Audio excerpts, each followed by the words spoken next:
Nous allons maintenant voir Cibor sur des exemples. Le site cibor.me va nous permettre de faire les conversions entre JSON, fenêtre de gauche, et Cibor, fenêtre de droite. Si on tape 0 comme valeur JSON, en cliquant sur la flèche verte, on le convertit en Cibor.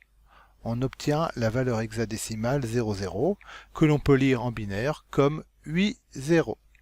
Les 3 bits les plus à gauche donnent le type entier positif, et les 5 suivants la longueur ou la valeur. Les 5 bits à 0 de droite codent donc la valeur 0. Avec 1, on a le même type de codage, ainsi de suite jusqu'à 23.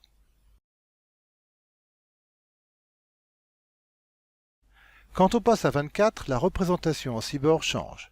18 en binaire, ça s'écrit 0 0 0 1 1 0 0 0 et 24 en décimale.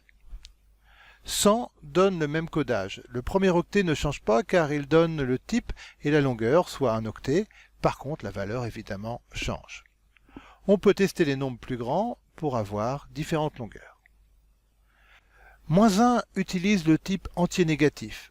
L'équivalent en Cibor de -1 s'écrit en binaire 0 0 1 0 0 0 0 0. On retrouve bien le type 0,1 pour les entiers négatifs et la valeur 0,0,0 puisqu'on le retranche 1 à la valeur absolue du nombre à coder. -23 et -24 se codent également sur un octet.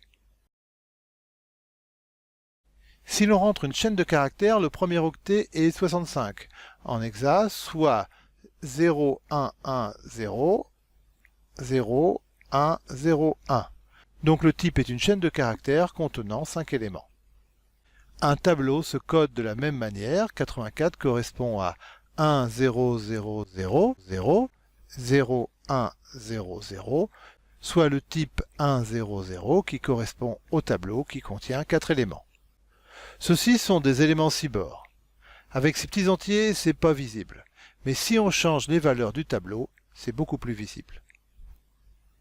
On peut aussi imbriquer les tableaux.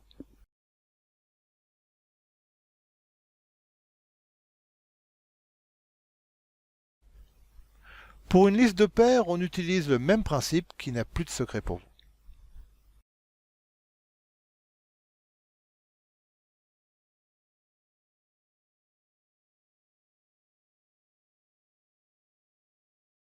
Et finalement, on peut voir aussi comment sont codés des nombres à virgule.